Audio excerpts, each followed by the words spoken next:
This one mistake changed the NBA forever. This is 𝗟𝗃. Chances are you have no idea who this man is. But over 50 years ago, 𝗟𝗃 made a decision that would change the NBA as we know it. See, 𝗟𝗃 was a professional soccer player in his home country of Cameroon in the late 60s. And he was good. For 2 years, 𝗟𝗃 traveled the country playing the sport he loved at one of the highest levels. But his father wasn't a fan of sports and saw soccer as an activity for those who couldn't succeed in other areas of their life. So just as his soccer career was taking off, he had to retire to focus on a more respected career in politics and local government. Fast forward 2 decades, and 𝗟𝗃 would go on to be the chief to a small town just outside of Yaoundé, Cameroon. And throughout his life, 𝗟𝗃 grew quite the family, 10 children in total. One of them you might be familiar with, named 𝗟𝗶𝗪𝗏. Luke, just like his father, loved soccer. His dream was to one day play professionally like his dad did. And growing up, Luke would focus on soccer and play the game almost exclusively until about the age of 13, where one day, while on his way to soccer practice, Luke noticed a basketball court that usually sat empty was being used by other local kids. For the next few days, every time he passed the court, these boys were shooting hoops. And slowly, Luke's curiosity got the best of him. So later that week, when no one was around, he grabbed his soccer ball, headed to practice, but this time, he stopped at the empty basketball court and took a shot. And that was it. He was hooked. For the next 10 years, Luke gave up soccer to focus on basketball. He quickly rose through the ranks in Cameroon's youth system and even gained the attention of college scouts in the United States after being selected to be a part of Cameroon's national youth basketball team, eventually earning a scholarship to play basketball at UCLA. His parents were reluctant to send their boy to the US, but remembering the difficult decision he had to make because of his father, 𝗟𝗃 didn't want to stop his son from pursuing his dreams in sports. And so in 2004, Luke moved to the US and soon after enrolled at UCLA on a basketball scholarship. And 4 years later, after a decorated college career, Luke would become just the 3rd player in his country's history to be selected in the NBA draft.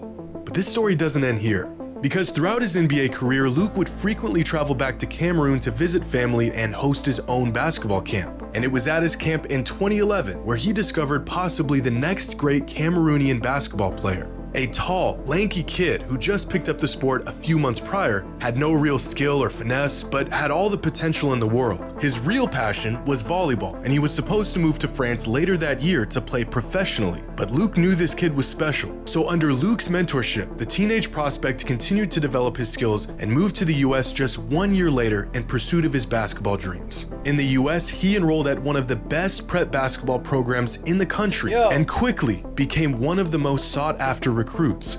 Bro, this is where in pursuit of his basketball dreams. In the US, he enrolled at one. This is where, so when out of high school, so one of my best friends growing up, his dad is the coach of Montverde. When I left high school, I was gonna go to college in Florida, and when I was gonna go, the in-state tuition was way cheaper than out-of-state. I think it was like out-of-state was like $30K or something, and in-state was like less than 10. So I was gonna stay in Florida for a while, so you know they offered me to stay there with my friend and whatever. Anyway,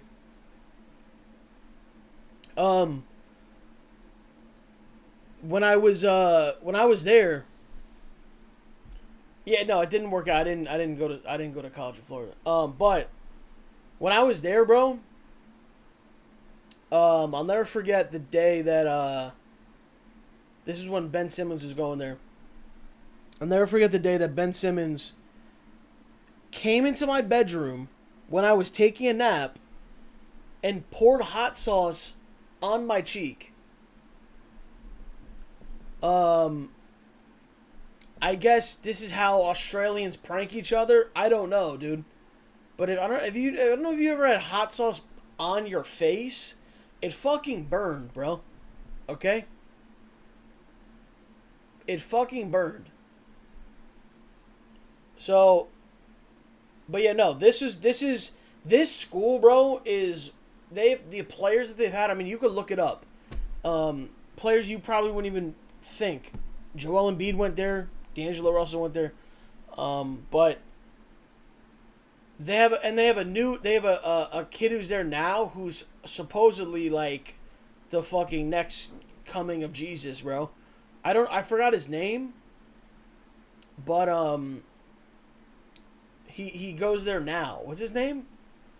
Isn't it like something? What the fuck is his name, bro? Cooper Flag. Yeah. He goes there now. Dude, I saw them play a game. Holy shit, bro. That dude is fucking... That guy is legit, bro. That guy is actually legit as fuck. One of the best prep basketball programs in the country, and quickly became one of the most sought-after recruits, growing to 7 feet tall, watching tapes of 𝗟𝗀𝗄𝗎 to improve his game, and even earning himself a full ride to play at the University of Kansas. But not even Luke could have predicted just how fast he would excel. His game was getting better almost by the day. His potential was seemingly unlimited, and after just 1 season in college, the 20-year-old Cameroonian recruit would enter the 2014 NBA draft, where he was selected with the 3rd overall pick. His name? Joel Embiid, the greatest Cameroonian player in NBA history. One man giving up his sports dreams over 50 years ago triggered a series of events that would eventually lead to 2 others having the opportunity to live out theirs. If 𝗟𝗀𝗄𝗎 never stopped at that court to take a shot on his way to practice, he might have never fell in love with the game. His journey to the NBA would have never happened. Maybe he focuses on soccer instead. He would have never hosted his basketball camps, and we would have never discovered one of the greatest players the world has ever seen. Wow! And that, ladies and gentlemen, is the butterfly effect, when a small and seemingly insignificant occurrence has rippling effects through time, leading to some consequential event sometimes long after the initial event. And this is just one of many butterfly effects that would change the course of NBA history forever. That's fire. Today's video... Don't be sponsored!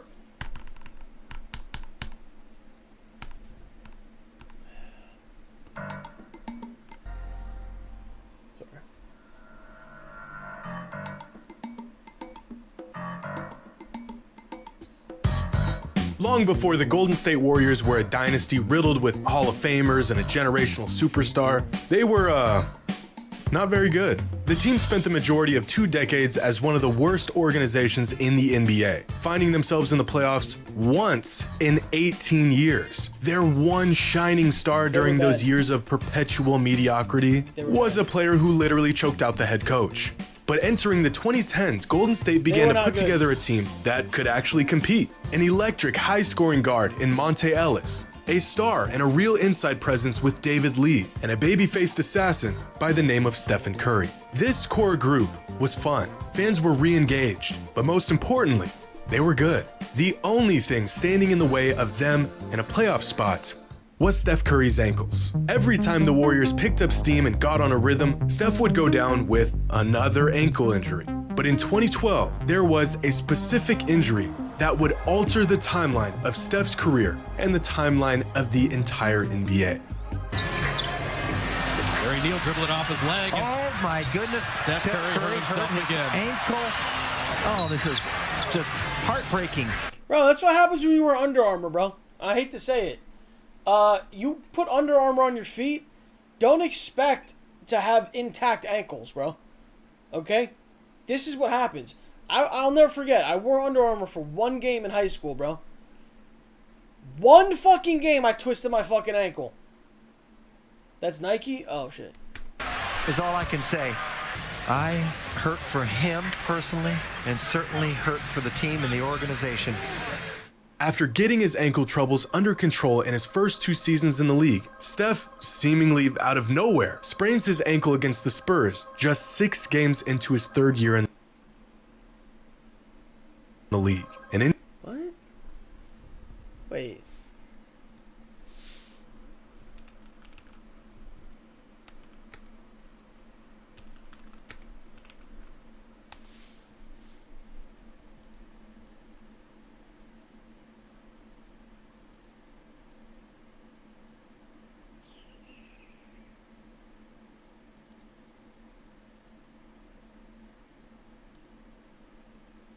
I'm just trying to see what he wore.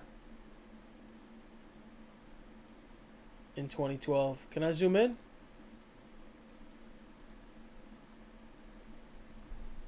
All right, you got me on that one. You fucking got me. But Under Armour sucks. Injury that would snowball out of control and Actually, they don't suck. If they want to do another sponsor, they don't suck. Aggravate again and again. Unlike his sprains in the past, this one lingered, causing him to miss entire chunks of the season. Even with his military-grade ankle braces, the sprain kept creeping back up, eventually leading to a season-ending surgery just 2 months after his initial injury. Meanwhile, the Warriors' season was in a tailspin, and a change was desperately in need before their window on what looked like a promising group closed. A trade was in need, and it would be a move that would make or break the next decade of basketball in Golden State. Their trade target? Milwaukee Bucks center Andrew Bogut. The only way to get him, package one of their starting guards in the deal. The choice seemed pretty obvious at the time. Get rid of the guy with debilitating ankle issues and keep the borderline all-star scoring machine. And so on March 13th, 2012, just 2 days after Steph played his last game of the season before undergoing surgery on his right ankle, the Warriors and the Bucks agreed to a 5-player trade involving Andrew Bogut and Steven Jackson for 𝗟𝗍𝗀𝗀𝗀,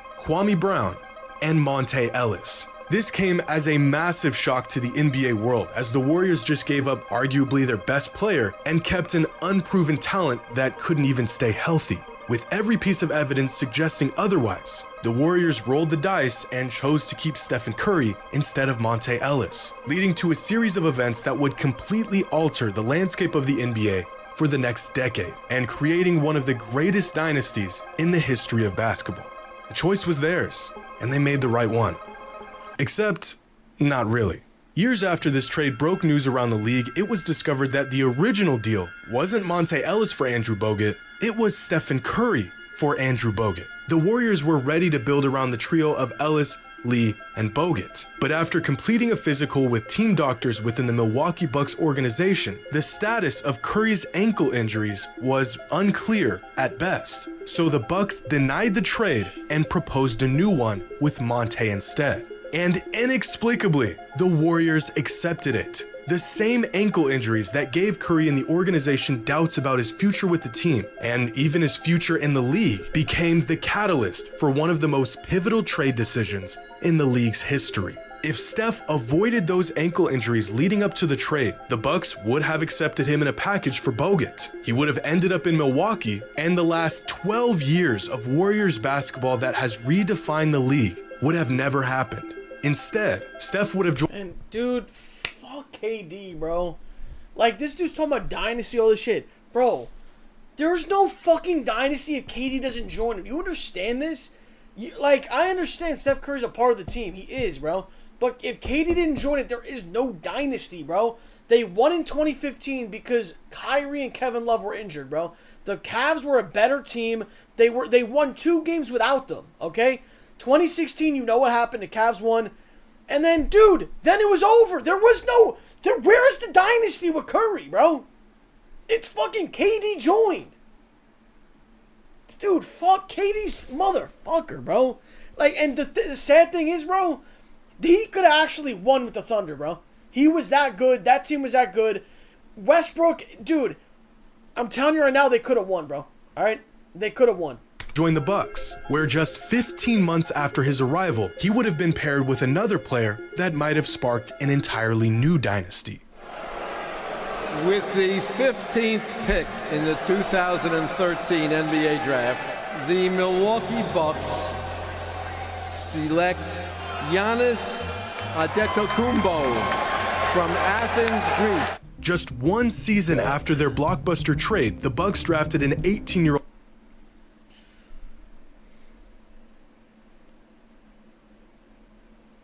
I got fat D on my chest, you know what I mean? What the fuck, man? This is why you get roasted, Jake. 𝗟𝗓𝗄𝗏 𝗟𝗓𝗄, which would have paired their new dynamic point guard with a young international talent they call the Greek Freak. If Steph avoided those ankle injuries, particularly this one against the Spurs that would linger and inevitably blow up his season in 2012, the Bucks would have accepted the trade offer that included him, and we may have seen an NBA featuring a Bucks team with 2 of the greatest players of all time. The Warriors dynasty potentially replaced with a Bucks dynasty, and an entire decade of era-defining basketball erased and replaced with an unstoppable team in Milwaukee. It's too many what ifs. It's too many what ifs. Back in 1998, after having the NBA in a chokehold for the majority of a decade, the Bulls finished their last season together on top. But with their 6th championship ring came the demise of the best team in basketball. By the start of the lockout season of '99, the Bulls championship roster had been completely dismantled. Rodman was released, Pippen was traded to Houston, Phil Jackson retired. The team was a shell of itself, so Michael felt like his time in the league had come to an end, and so he retired as well. Except he wasn't ready to leave the game. Over the years, Michael has... See what I mean, bro? See what I mean? Scottie Pippen's out? Oh, dude, that's time to retire, bro. Fuck it. This dude ran from the grind, bro. That's what it is. And if you don't... Listen, if you think I'm trolling or you think I'm like... What did he win without Scottie Pippen?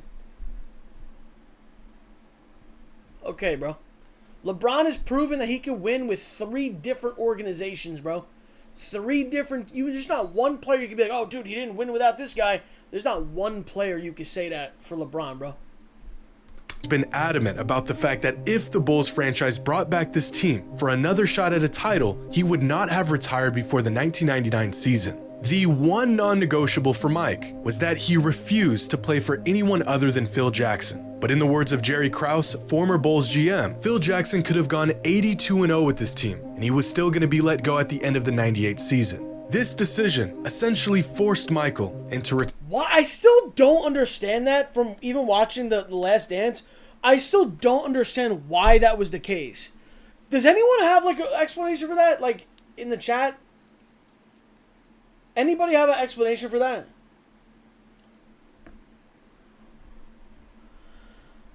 Cause he just hated him. He didn't like him, jealousy, his ego. Yeah, I mean, dude, look at this fucking guy, bro. Dude, shut the fuck up and let greatness keep happening, bro. Why would you... He could go 82-0, you'd fire him? You're a piece of shit. You're a piece of shit, fat bastard fuck, bro. let go at the end of the '98 season. This decision essentially forced Michael into retirement. But just 5 months after Jordan announced his second retirement... What do you mean ironic, bro? Guys, we have to stop, bro. You gotta stop, bro. You gotta... No, seriously. It's not good. I talked to someone professionally. It's not good. Mentally, it's not good, bro. Mental health-wise, you're all... Every day, you're calling me something that I'm not, bro. So I'm gonna start to, like... I'm gonna start to be like, bro, am I morbid, bro? Am I this guy? Do I look like this? Do I look like every fat bastard fuck that comes on the stream? Like, dude, you think it's a joke, but then I actually, at night, am like laying in bed thinking this shit, bro. Am I seeing a shrink? No, I'm not seeing a shrink. And he was still going to be let go at the end. Coach of a Lakers team on the verge of becoming the next... Can I sit down now? My legs like hurt. I've been standing for 40 minutes.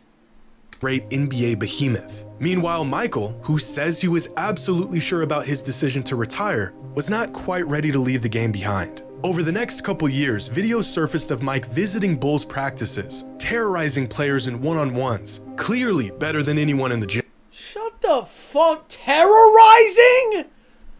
Dude, I love how, like, if Jordan beat someone, oh my god, he terrorized him, he tortured him, he hunted him down, like, all these crazy, like, words, right? But then if LeBron wins, like, oh, dude, like, okay, bro, like, dude, he's got no bag, dude, alright? It's just, like, it's just sad. Like, people just, I don't know what it is about, there's certain people, right, who will never hate on anyone. They don't hate on people, right? There's certain people who, like, try to find shit in everything to hate on. And I think what it is, it's like a psychological thing. That's like, it's something about them. They're like, oh no, you can't be this good, or you can't be this whatever, because I'm not, so like, you're not. So you're like, you know, I gotta shit on you. It's some weird psychological thing, like, but it comes from an insecurity of that person. So if you ever see people really going in, talking shit, trying to nitpick things, it's really because of them, bro. It has nothing to do with LeBron. It has nothing to do with Jordan. It has nothing to do with anything. It's literally because of them. So, anyway, let's watch the end of this. Gym. Reports at the time even detailed Michael seriously considering suiting up and playing in Spain for half a season. But before Michael made his return in Washington, he would often visit the Lakers. During practice, before games, he would go to their games and sit courtside. Dude, your therapist got you speaking crazy. I don't have a therapist, bro. Why do you keep saying I have a therapist? It's not that deep, Tubbs. It is that deep. Because, dude, at the end of the day, bro, your reaction to shit is because of you. It's because of some shit in your life, right? You could be completely positive, go through life, even if you have a horrible job, horrible situation, you could be positive if you wanted to be. You could. You could choose to look at shit like that. Or, and like this happens to me, I get mad sometimes. Like, I'll just get angry. That's my reaction to some shit. There's been times when I've gotten mad, but then later on I'm like, I didn't like need to be that mad. Like, I didn't need to be that angry. You know what I mean? So it's all about how you react to shit. You could look at somebody with a lot of shit and be like, fuck that guy, that is. Or you could look at it and be like, yo, I want to get to that point, bro. And then you know, it's all how you look at shit in life, bro. Dude, the easiest thing is to just be a fucking asshole. Like, the easiest thing is just be an asshole. It really is. Take your Prozac and play the video. Something he virtually never did with other teams. He would spend time with players, talking to Phil, even mentoring Kobe Bryant as he grew into a superstar. His involvement with the Lakers in the 1999 season was subtle, but had a massive effect on the team. Despite what he told us, Mike was not ready to retire in 1999. And with Phil Jackson coaching in LA, the obvious destination for the former Bulls great. Chad, who won the championship in 1999? Quick.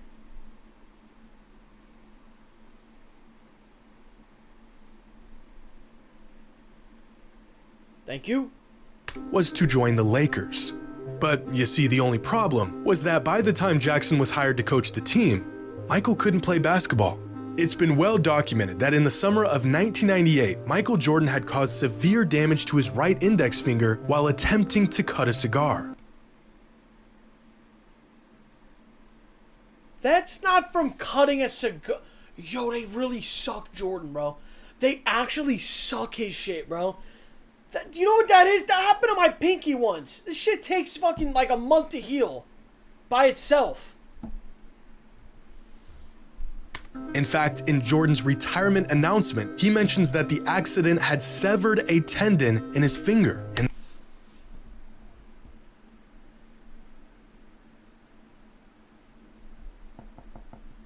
you know what? I will choose to believe this. Then you guys got to believe that after Game 1 in the 2018 Finals, LeBron, after scoring 50 plus and losing because of J.R. Smith, he punched a fire extinguisher box, you know, with the glass and the whatever. He punched the fuck out of a door or one of those things and fucked his hand up for the rest of the series. Do you believe that?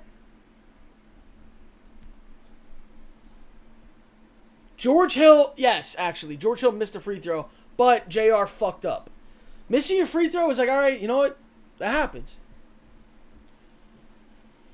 and that the injury would require surgery. This injury, even if Michael never retired, would have sidelined him for the entire 1999 NBA season. And by the time he was physically able to return, the team that he had spent time around, developed relationships with, and was— No finger injury is a year. Stop. Stop. Stop it. Home to the only coach that he would play for, were already champions, completely removing any possibility of Mike signing with the franchise since Michael refused to join a team that were already established champions. It goes against everything the man believes. If Michael Jordan never severed his finger in a freak cigar cutting accident in 1998, the nagging itch he had to return to the game might have taken place 3 seasons sooner, with the only team that even had a chance at signing him, the Los Angeles Lakers. Instead, his injury delayed his return to the game and axed his chances of playing for Phil Jackson again and playing with Kobe and Shaq and a championship roster. Bro. Jordan, Kobe, and Shaq? Bro. That's... You're never gonna lose. Like, you're not gonna lose, bro. And I'm talking about even final year Wizards Jordan, you're not gonna... I mean, Jordan would have 9 rings. Maybe 10. They're literally never gonna lose. They would never lose. They would never lose a championship.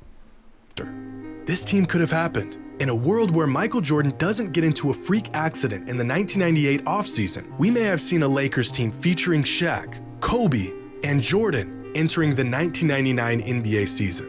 Maybe instead of imploding a few years later, this team continues to win and stays together. Maybe Michael retires for the final time, not as a washed-up Washington Wizard, but instead, a Bulls and Lakers legend with 3 or 4 more rings. Then you can say GOAT, bro. Then you can say GOAT. But right now, it's not very goatish, bro. Not very goatish. Or maybe Michael's tyrant leadership drives Shaquille O'Neal out of LA, and we never get that 2000s Lakers dynasty at all. Maybe Michael's role on the team greatly reduces Kobe's, and we never see the true potential of the Black Mamba. And maybe everything went exactly the way it was supposed to, because that's the butterfly effect. When something almost insignificant spurs a series of events that leads to something much, much bigger.